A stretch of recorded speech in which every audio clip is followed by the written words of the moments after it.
Mitosis जो एक cell division का टाइप है हमारी बॉडी का, उसमें 4 अलग अलग फेज आते हैं, prophase, metaphase, anaphase, telophase, right.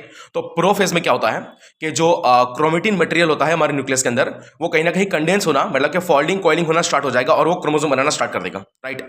उसी के साथ जो हमारे सेल के अंदर सेंट्रियल्स होते हैं वो पोल पे जाना शुरू कर देंगे, राइट। उसके बाद जो न्यूक्लियर मेम्ब्रेन है, न्यूक्लियर से उसका कहीं ना कहीं डिसअपीयरेंस होना चालू हो जाएगा। क्लियर इतना।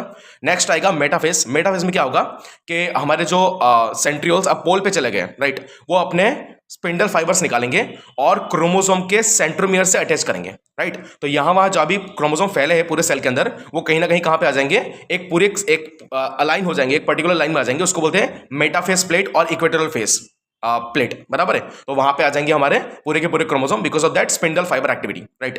थर्ड फेज आएगा एनाफेज। एनाफेज में क्या होगा कि अब जो है सेंट्रोमियर है, मतलब कि सेंट्रल पोर्शन ऑफ क्रोमोसोम जो है वो स्प्लिट होगा, टूटेगा, और सिस्टर क्रोमेटिड्स अलग अलग पोल पे जाना शुरू कर देंगे, राइट। उसको बोल सकते हैं फ्यूचर क्रोमोसोम्स और डॉटर क्रोमोसोम्स, सही है। तो दोनों सिस्टर क्रोमेटिड्स अलग अलग पोल पे जाना, डिवाइड होना शुरू हो जाएंगे because of contractile activity of that spindle fibres, सही है। और फाइनली आएगा आपका टीलोफेज। टीलोफेज में क्या होगा, totally reverse with that of your prophase. यहां पे क्या होगा, जो क्रोमोसोम है वो डीकंडेंस होना स्टार्ट होंगे और वो क्या बनाएंगे, वंस अगेन क्रोमेटिन फाइबर बनाना शुरू कर देंगे, सही है।